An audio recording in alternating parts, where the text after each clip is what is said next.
لقد كان لكم في رسول الله أسوة حسنة لمن كان يرجو الله واليوم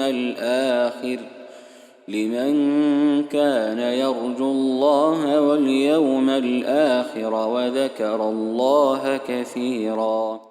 All praise be to Allah, the most merciful, the most compassionate. Peace and blessings be upon our Prophet and all the Prophets of Allah. It is again my pleasure to welcome you to this episode of your program, With the Prophet. Here we'll be talking also about with the Prophet and the Prophet with his companions. And in this regard, how the Prophet ﷺ treated the younger generation of his companions, especially those who were marginalized in a society that only respects the powerful and the strong. We'll be talking about incidents in the life of this man, in the life of the Prophet ﷺ, in how the Prophet ﷺ would discover the potential of his companions, whether they were young or old, educated, non-educated, from a prominent tribe or from other tribes as well, and how he would employ such kind of features of the character of those people into the service of Islam and elevating those people from being ignored or marginalized to play a great role in the life, not only the life of the early Muslims, but in the life of humanity at large, including me and you, and probably until the day of judgment. As we know, orphans were not only marginalized in the pre-Islamic era, they were mistreated, they were degraded and looked upon with arrogance.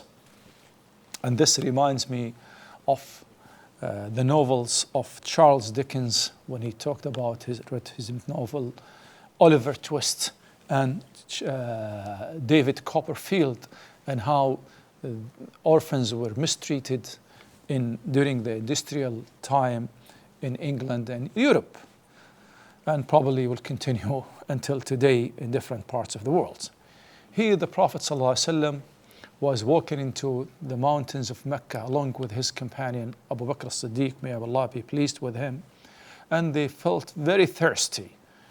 They saw a herd of sheep on the valley with a young boy taking care of them as a shepherd. The Prophet ﷺ and his companion approached that young man and said to him, "Can you milk one of your goats for us?" He said, "They are not mine." He used to work for a Qurayshi man called Uqbah ibn Mu'ayt. He said, "They're not mine. I cannot give you something which is not mine." The Prophet ﷺ respected the honesty of that child, and he said, "Can you pinpoint a goat that is not pregnant and that never gave birth to birth, so I would look at it?" He gave it to the Prophet ﷺ. The Prophet ﷺ recited Quran and said some sayings and the udder of the goat was swallowing and puffing up, and that child was really amazed to see what's going in front of him, how the milk would come from a goat that has never given birth before. So the Prophet ﷺ asked for a basin to milk, and he gave him milk to drink, gave Abu Bakr, and he drank. That was taking place in front of the child of the Prophet ﷺ. Then he asked, "Who are you?"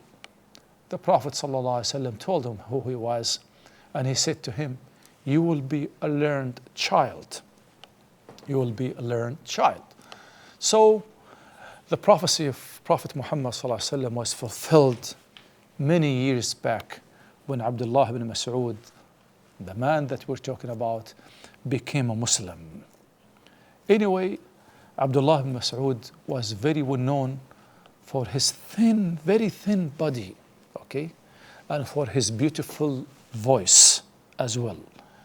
But his thin body did not prevent him to have very strong determination very strong character, that he could make very strong decisions in life about his real future in this life and the hereafter, to be among the greatest among the companions of Prophet Muhammad sallallahu alaihi wasallam, and to be among the earliest to accept Islam at the hand of the Prophet sallallahu alaihi wasallam, to the extent that he was called that he was the sixth man to accept Islam.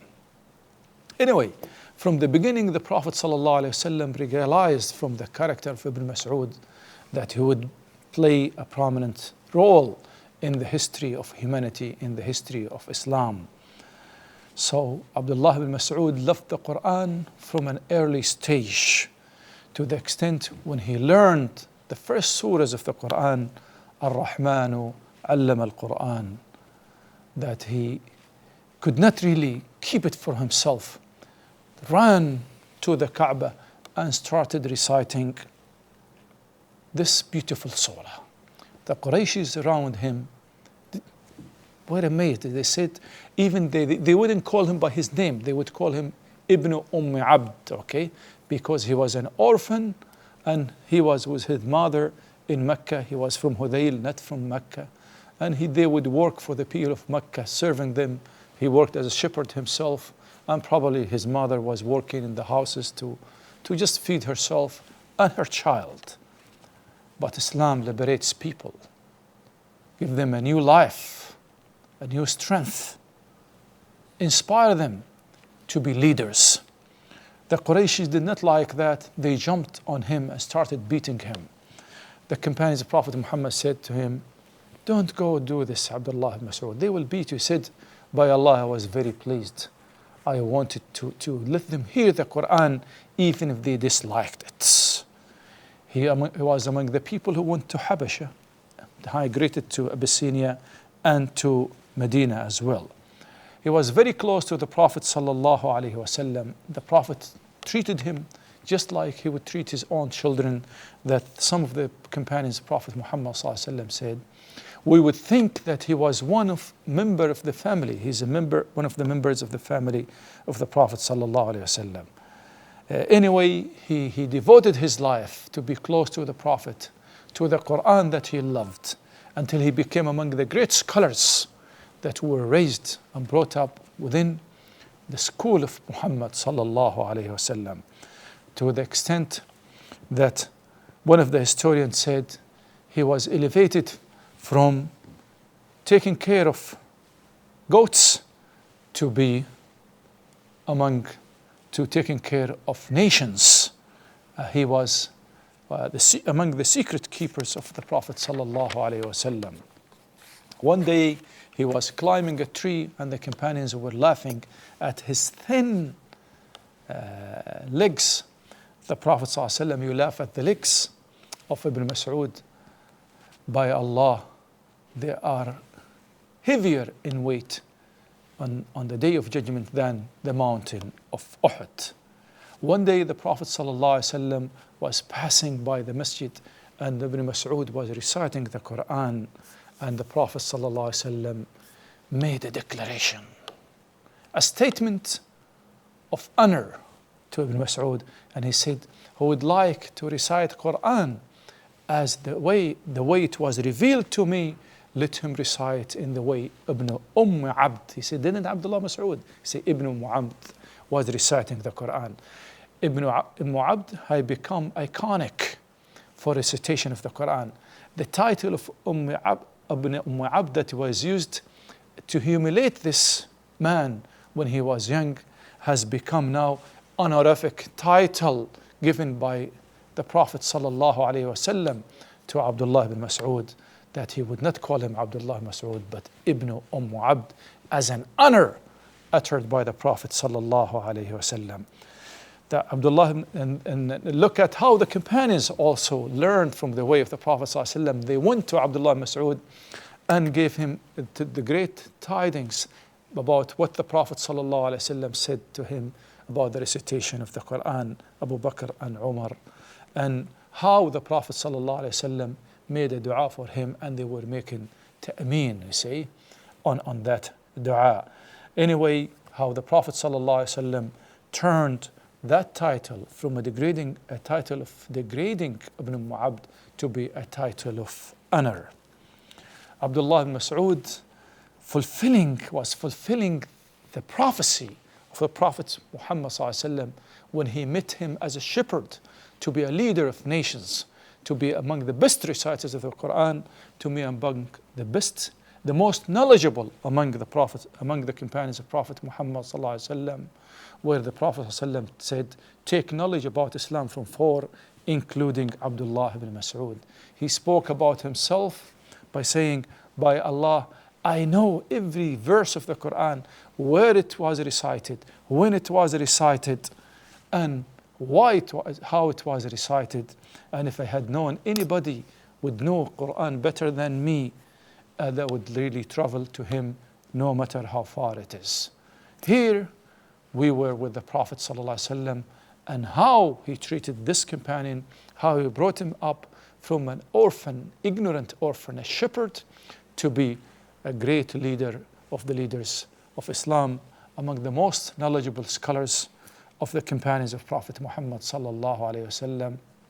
This is why the Prophet sallallahu alaihi wasallam was having this understanding of different personalities, how they should be treated, how they should be dealt with, and how they will be brought up to have leading roles in the communities in which they live. And the Prophet is setting an example for us as educators, as parents, to look at the strong features of our children, of the people that we deal with, and how we invest on them to be having an important role in life, not a marginal one. Assalamu alaikum wa rahmatullahi wa barakatuh. Seeing you in another episode, inshallah. لقد كان لكم في رسول الله أسوة حسنة لمن كان يرجو الله واليوم